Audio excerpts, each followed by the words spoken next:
Ya, kesiapan Gianyar menyambut pembukaan pariwisata bagi wisatawan asing atau open border dilakukan dengan memastikan akomodasi dan daya tarik wisata mengantongi sertifikat Clean Lines, Health, Safety, dan Environment atau CSSI. Kementerian Pariwisata dan Ekonomi Kreatif juga sudah mengecek kesiapan Gianyar menyambut open border.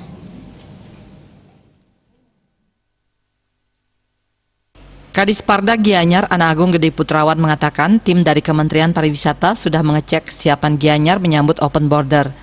Kementerian sudah mengecek kesiapan Green Zone Ubud dalam menyambut hal tersebut. Putrawan mengatakan Ubud sudah siap dengan program reopening hijau Ubud. Apabila Juli border pariwisata Bali sudah dibuka, Ubud sudah siap menerima wisatawan mancanegara. Program reopening hijau Ubud nanti akan dievaluasi. Selanjutnya ditetapkan SOP dalam menyambut kedatangan wisatawan ke Ubud.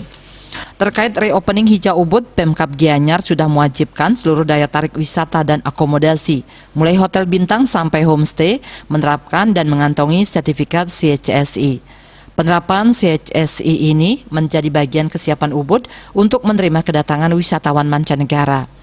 Di Parda Gianyar mencatat 449 usaha pariwisata di Gianyar telah mengantongi sertifikat CSSI mencakup hotel 160, homestay, pondok wisata 214, restoran 107, daya tarik wisata 12, usaha arung jeram 2, tempat cenderamata atau oleh-oleh 2, dan angkutan wisata 1.